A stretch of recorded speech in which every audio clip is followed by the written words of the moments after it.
ದೆಹಲಿಯ ಜಂತರ್ ಮಂತರ್ನಲ್ಲಿ ನಡೀತಾ ಇರುವ ಹೋರಾಟವನ್ನು ಹತ್ತಿಕ್ಕಲು ಮೋದಿ ಸರ್ಕಾರ ಮುಂದಾಗಿದೆಯಾ? ಉಪವಾಸ ಸತ್ಯಾಗ್ರಹ ಮಾಡ್ತಾ ಇರುವ ಹೋರಾಟಗಾರನ ಬಲವಂತವಾಗಿ ಆಸ್ಪತ್ರೆಗೆ ಸ್ಥಳಾಂತರ ಮಾಡಿದ್ಯಾಕೆ? ಸಂಸತ್ ಚಲೋವನ್ನು ವಿಫಲಗೊಳಿಸಲು ಪೊಲೀಸ್ ಬಲ ಪ್ರಯೋಗಿಸಲು ಕೇಂದ್ರ ಪ್ರಭುತ್ವ ಮುಂದಾಗಿದೆಯಾ? ಸಿಜೆಪಿ ಸಂಸ್ಥಾಪಕ ಅಭಿಜಿತ್ ದೀಪ್ಗೆ ಮೇಲೆ ಇಂದು ನಡೆದ ದಾಳಿಯ ಹಿಂದೆ ಯಾರ ಕೈವಾಡ ಇದೆ?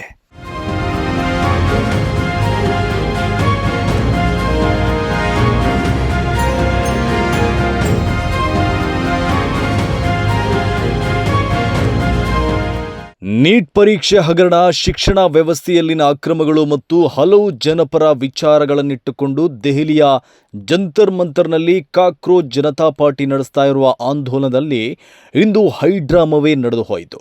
ಜಂತರ್ ಮಂತರ್ನಲ್ಲಿ ಜೂನ್ 28ರಂದು ಆರಂಭವಾಗಿದ್ದ ಶಿಕ್ಷಣ ತಜ್ಞ ಮತ್ತು ಸಾಮಾಜಿಕ ಹೋರಾಟಗಾರ ಸೋನಂ ವಾಂಗ್ಚುಕ್ ಅವರ ಉಪವಾಸ ಸತ್ಯಾಗ್ರಹ ಇಂದು 21ನೇ ದಿನಕ್ಕೆ ಕಾಲಿಟ್ಟಿತ್ತು. ಅನಿರ್ದಿಷ್ಟಾವಧಿ ಉಪವಾಸ ಸತ್ಯಾಗ್ರಹ ನಡೆಸ್ತಾ ಇದ್ದ ಸೋನಂ ವಾಂಗ್ಚುಕ್ ಅವರನ್ನ ಇಂದು ದೆಹಲಿ ಪೊಲೀಸರು ಬಲವಂತವಾಗಿ ಸಫ್ದರ್ಜಂಗ್ ಆಸ್ಪತ್ರೆಗೆ ಸ್ಥಳಾಂತರಿಸಿದ್ದಾರೆ. ಬಲವಂತವಾಗಿ ಸ್ಥಳಾಂತರ ಮಾಡುವಾಗ ಪ್ರತಿಭಟನಾಕಾರರು ತಡೆಯುವ ಪ್ರಯತ್ನ ಮಾಡಿದ್ದು, ಈ ವೇಳೆ ನೂಕಾಟ, ತಳ್ಳಾಟಗಳು ನಡೆದಿದೆ.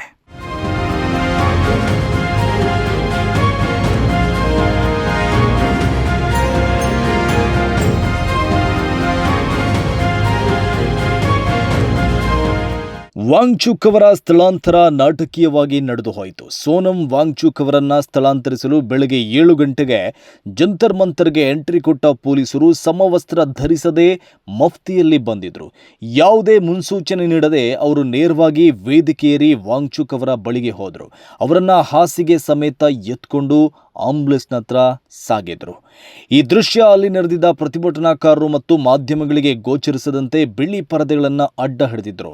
ಈ ವೇಳೆ ಪ್ರತಿಭಟನಾಕಾರರು ತಡೆಯಲು ಯತ್ನಿಸಿದ್ರಿಂದ ಕೆಲ ಕಾಲ ಗದ್ದಲ ಮತ್ತು ತಳ್ಳಾಟ ಉಂಟಾಯಿತು. ಪ್ರತಿಭಟನಾಕಾರರ ವಿರೋಧವನ್ನ ಲೆಕ್ಕಿಸದೆ ದೆಹಲಿ ಪೊಲೀಸರು ವಾಂಗ್ಚುಕ್ ಅವರನ್ನ ಸಫ್ದರ್ಜಂಗ್ ಆಸ್ಪತ್ರೆಗೆ ದಾಖಲಿಸುವಲ್ಲಿ ಯಶಸ್ವಿಯಾದರು.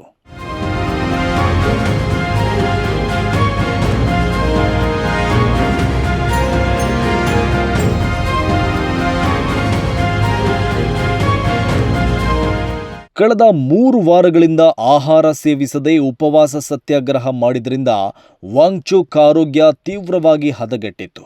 ಪ್ರತಿದಿನವೂ ಅವರ ಆರೋಗ್ಯ ತಪಾಸಣೆ ಮಾಡಲಾಗ್ತಾ ಇತ್ತು. ಸುಮಾರು 9.5 kg ತೂಕ ಇಳಿದಿತ್ತು. ಶುಗರ್ ಲೆವೆಲ್ ಕೂಡ ಕುಸಿದಿತ್ತು.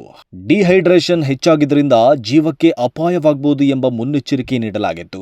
ವಾಂಗ್ಚುಕ್ ಅವರನ್ನ ನಿಯಮಿತ ಆರೋಗ್ಯ ತಪಾಸಣೆ ನಡೆಸಿ ಅಗತ್ಯವಿದ್ದರೆ ವೈದ್ಯಕೀಯ ಚಿಕಿತ್ಸೆ ನೀಡುವಂತೆ ನ್ಯಾಯಾಲಯ ಸರ್ಕಾರಕ್ಕೆ ಸೂಚಿಸಿತ್ತು. ಇದೇ ಆದೇಶದ ಆಧಾರದಲ್ಲಿ ಪೊಲೀಸರು ಕ್ರಮ ಕೈಗೊಂಡಿದ್ದು, ತಮ್ಮ ಕ್ರಮವನ್ನ ದೆಹಲಿ ಪೊಲೀಸರು ಸಮರ್ಥಿಸಿದ್ದಾರೆ. ವೈದ್ಯರ ಸಲಹೆ ಹಾಗೂ ದೆಹಲಿ ಹೈಕೋರ್ಟ್ ನಿರ್ದೇಶನದಂತೆ ಅವರನ್ನ ಆಸ್ಪತ್ರೆಗೆ ದಾಖಲಿಸಲಾಗಿದೆ. ಜೀವ ರಕ್ಷಿಸುವ ಉದ್ದೇಶದಿಂದಲೇ ಈ ಕ್ರಮ ಕೈಗೊಳ್ಳಲಾಗಿದೆ ಅಂತ ದೆಹಲಿ ಉಪ ಪೊಲೀಸ್ ಆಯುಕ್ತ ಸಚಿನ್ ಶರ್ಮಾ ತಿಳಿಸಿದ್ದಾರೆ. हाईकोर्ट के आदेशानुसार और हेल्थ कंडीशंस और मेडिकल एडवाइस के अनुसार श्री सोनम वांगचुक जी को यहाँ से अप्रोप्रिएट गवर्नमेंट हॉस्पिटल जो मच नीडेड मेडिकल इंटरवेंशन है उसके लिए ले जाया गया और अंडर मेडिकल सुपरविजन. ಇನ್ನು ಪೊಲೀಸರ ಕ್ರಮಕ್ಕೆ ಸೋನಂ ವಾಂಗ್ಚುಕ್ ಪತ್ನಿ ಗೀತಾಂಜಲಿ ಆಂಗ್ಮೋ ವಿರೋಧ ವ್ಯಕ್ತಪಡಿಸಿದ್ದಾರೆ. ನನ್ನ ಒಪ್ಪಿಗೆ ಇಲ್ಲದೆ ವಾಂಗ್ಚುಕ್ ಅವರಿಗೆ ಯಾವುದೇ ಚಿಕಿತ್ಸೆ ಅಥವಾ ಔಷಧ ನೀಡಬಾರದು ಅಂತ ಹೇಳಿದ್ದಾರೆ. ಒಂದು ವೇಳೆ ಅವರಿಗೆ ಏನಾದರೂ ಅನಾಹುತವಾದರೆ ಅದಕ್ಕೆ ಸಂಬಂಧಪಟ್ಟ ಎಲ್ಲರನ್ನೂ ಹೊಣೆಗಾರರನ್ನಾಗಿ ಮಾಡ್ತೇನೆ ಅಂತ ಸಂವಿಧಾನದ 32ನೇ ವಿಧಿಯನ್ನು ಉಲ್ಲೇಖಿಸಿ ಎಚ್ಚರಿಕೆ ನೀಡಿದ್ದಾರೆ.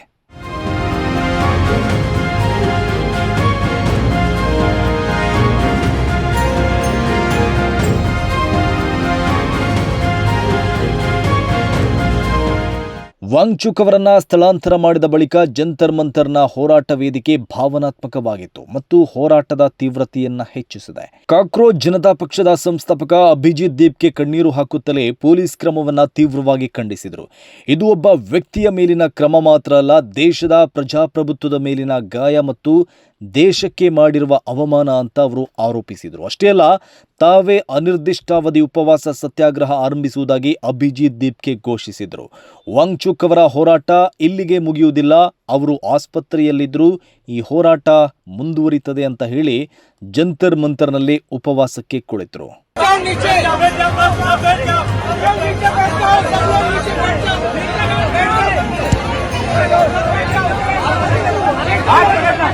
ವಾಂಗ್ಚುಕ್ ಅವರನ್ನ ಆಸ್ಪತ್ರೆಗೆ ಸ್ಥಳಾಂತರಿಸಿದರೂ ಸಿಜೆಪಿ ಹೋರಾಟ ನಿಲ್ಲಲಿಲ್ಲ. ಬದಲಾಗಿ ಅದು ಹೊಸ ಹಂತಕ್ಕೆ ಕಾಲಿಟ್ಟಿತ್ತು. ಅಭಿಜಿತ್ ದೀಪ್ಗೆ ತಾವೇ ಅನಿರ್ದಿಷ್ಟಾವಧಿ ಉಪವಾಸ ಸತ್ಯಾಗ್ರಹ ಆರಂಭಿಸಿದ್ದು, ಅವರ ಜೊತೆ ವಾಂಗ್ಚುಕ್ ಅವರೊಂದಿಗೆ ಕಳೆದ 21 ದಿನಗಳಿಂದ ಉಪವಾಸ ನಡೆಸ್ತಾ ಇದ್ದ ವಿದ್ಯಾರ್ಥಿಗಳಾದ ನೇಹಾ, ಆಮೇನ್ ಮತ್ತು ಮನೀಶ್ ಪ್ರತಿಭಟನಾ ಸ್ಥಳದಲ್ಲಿ ಕುಳಿತು ಉಪವಾಸ ಸತ್ಯಾಗ್ರಹ ಮುಂದುವರೆಸಿದ್ದಾರೆ. ಬೆಳಗ್ಗೆ ಪೊಲೀಸರು ಅವರನ್ನು ಸಹ ಆಸ್ಪತ್ರೆಗೆ ಕರೆದೊಯ್ಯಲು ಪೊಲೀಸರು ಯತ್ನಿಸಿದ್ರು. ಆದರೆ ಪ್ರತಿಭಟನಾಕಾರರು ಮಾನವ ಸರಪಳಿ ನಿರ್ಮಿಸಿ ತಡೆದ ಕಾರಣ ಅದು ಸಾಧ್ಯವಾಗಲಿಲ್ಲ. ನಮ್ಮ ಶಾಂತಿಯುತ ಪ್ರತಿಭಟನೆಯನ್ನ ಬಲಪ್ರಯೋಗದಿಂದ ಹತ್ತಿಕ್ಕಲಾಗುತ್ತೆ, ಇದು ನಾಚಿಗೇಡಿನ ಸಂಗತಿ ಅಂತ ಹೋರಾಟಗಾರ್ತಿ ನೇಹಾ ಆರೋಪಿಸಿದ್ದಾರೆ.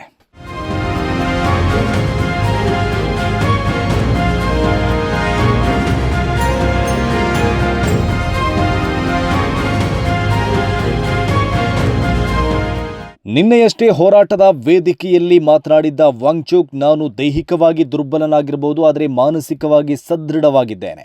ಜುಲೈ 20ರಂದು ಸಂಸತ್ತಿನೆಡೆಗೆ ನಡೆಯುವ ಮೆರವಣಿಗೆಯನ್ನ ಯಶಸ್ವಿಗೊಳಿಸಿ ಅಂತ ಕರೆ ಕೊಟ್ಟಿದ್ರು. ನೀವು ಸಂಸತ್ ಚಲೋಗೆ ಬರೆದಿದ್ರೆ ನಾನು ದೈವವಾಗಿ ಮತ್ತೆ ಬರ್ತೇನೆ ಅಂತ ಹಾಸ್ಯ ಚಟಾಕಿ ಹಾರಿಸಿದರು. ನಿನ್ನೆ ರಾತ್ರಿ ವಿಡಿಯೋ ಸಂದೇಶ ನೀಡಿದ ಅವರು, ನನ್ನ ಉಪವಾಸದ ಅವಧಿಯಲ್ಲಿ ದೇಹದ 20% ಭಾಗವನ್ನು ಕಳೆದುಕೊಂಡಿದ್ದೇನೆ. ಕೇಂದ್ರ ಸರ್ಕಾರವು ಯುವಕರ ಧ್ವನಿಗೆ ಕಿವಿಗೊಡುವ ಸಮಯ ಬಂದಿದೆ ಅಂತ ಹೇಳಿದರು. ಅದಾಗಿ ಕೆಲವೇ ಗಂಟೆಗಳಲ್ಲಿ ವಾಂಗ್ಚುಕ್ ಅವರನ್ನ ಬಲವಂತವಾಗಿ ಆಸ್ಪತ್ರೆಗೆ ಸಾಗಿಸಲಾಗಿದೆ. ಅಲ್ಲದೆ ದೆಹಲಿ ಪೊಲೀಸ್ ಆಯುಕ್ತರ ಬದಲಾವಣೆಯ ಬೆನ್ನಲ್ಲೇ ಪೊಲೀಸರು ಈ ಕ್ರಮ ಕೈಗೊಂಡಿರುವುದು ಕೂಡ ಚರ್ಚೆಗೆ ಗ್ರಾಸವಾಗಿದೆ. ನಿನ್ನೆಯಷ್ಟೇ ಕೇಂದ್ರ ಗೃಹ ಇಲಾಖೆ ದೆಹಲಿ ಪೊಲೀಸ್ ಕಮಿಷನರ್ ಆಗಿದ್ದ ಸತೀಶ್ ಗೋಲ್ಟ್ ಅವರ ಜಾಗಕ್ಕೆ ಅನುರಾಗ್ ಕುಮಾರ್ ಅವರನ್ನ ನೇಮಕ ಮಾಡಿತ್ತು. ಅನುರಾಗ್ ಕುಮಾರ್ ಅಧಿಕಾರ ಸ್ವೀಕರಿಸಿದ ಮರುದಿನವೇ ದೆಹಲಿಯಲ್ಲಿ ಈ ಬೆಳವಣಿಗೆ ನಡೆದು ಸಿಜೆಪಿ ಹೋರಾಟವನ್ನ ಹತ್ತಿಕ್ಕುವ ಉದ್ದೇಶದಿಂದಲೇ ನೂತನ ಪೊಲೀಸ್ ಆಯುಕ್ತರ ನೇಮಕವಾಗಿದೆ ಎಂಬ ಆರೋಪಗಳು ಕೇಳಿಬಂದಿದೆ. ಈ ಮಧ್ಯೆ ಇಂದು ಸಿಜೆಪಿ ಸಂಸ್ಥಾಪಕ ಅಭಿಜಿತ್ ದೀಪ್ಗೆ ಅವರ ಮೇಲೆ ಮಹಿಳೆಯರೊಬ್ಬರು ಶಾಯಿ ಎರಚಿದ ಘಟನೆ ನಡೆಯಿತು. ಇದು ಹೋರಾಟಗಾರನ ಅವಮಾನಿಸಿ ಹೋರಾಟವನ್ನ ವಿಫಲಗೊಳಿಸುವ ಸಂಚಿನ ಭಾಗ ಅಂತ ಆರೋಪ ವ್ಯಕ್ತವಾಗಿದೆ. ಜುಲೈ 20ರ ಸಂಸತ್ ಚಲೋವನ್ನ ತಡೆಯುವ ದುರುದ್ದೇಶದಿಂದ ಎಲ್ಲ ಬೆಳವಣಿಗೆಗಳು ನಡೀತಾ ಇವೆ ಅನ್ನೋ ಮಾತುಗಳು ವ್ಯಕ್ತವಾಗಿದೆ. ಅದರ ಜೊತೆಗೆ ಪ್ರತಿಭಟನೆಯ ಹಕ್ಕು, ವ್ಯಕ್ತಿಯ ಸ್ವಾತಂತ್ರ್ಯ, ಆರೋಗ್ಯದ ಹಕ್ಕು, ನ್ಯಾಯಾಲಯದ ನಿರ್ದೇಶನ ಮತ್ತು ಪೊಲೀಸ್ ಅಧಿಕಾರದ ಮಿತಿಗಳ ಬಗ್ಗೆ ದೇಶದಾದ್ಯಂತ ಮತ್ತೊಮ್ಮೆ ಚರ್ಚೆ ಆರಂಭವಾಗಿದೆ. ಯುವ ಸಮೂಹದ ಕಾಕ್ರೋಚ್ಗಳ ಮೇಲೆ ಪ್ರಭುತ್ವದ ದೌರ್ಜನ್ಯ ನಡೆದರೆ ರಾಷ್ಟ್ರ ರಾಜಧಾನಿಯಿಂದಲೇ ಜೆನ್ಜಿ ಕ್ರಾಂತಿ ಕೂಡ ಶುರುವಾಗಬಹುದು ಎಂಬ ಎಚ್ಚರಿಕೆಯನ್ನ ನೀಡಲಾಗ್ತಾ ಇದೆ. ಒಟ್ನಲ್ಲಿ ಜಂತರ್ ಮಂತರ್ ಹೋರಾಟದ ಮೇಲಿನ ಪೊಲೀಸ್ ಬಲಪ್ರಯೋಗದ ಬಳಿಕ ಹೋರಾಟಕ್ಕೆ ಹೆಚ್ಚು ತೀವ್ರತೆ ಸಿಕ್ಕಿದೆ. ಆಸ್ಪತ್ರೆಯಲ್ಲಿರುವ ಸೋನಂ ವಾಂಗ್ಚುಕ್ ಅವರ ಮುಂದಿನ ನಡೆ ಏನು ಎಂಬ ಪ್ರಶ್ನೆ ಇದೆ. ಹಾಗೆ ಜಂತರ್ ಮಂತರ್ನಲ್ಲಿ ಆರಂಭವಾಗಿರುವ ಈ ಹೊಸ ಹೋರಾಟ ದೇಶದ ರಾಜಕೀಯವನ್ನ ಮತ್ತೊಮ್ಮೆ ಕದಲಿಸುತ್ತದೆಯೇ ಅಂತ ಕಾದು ನೋಡಬೇಕಾಗಿದೆ.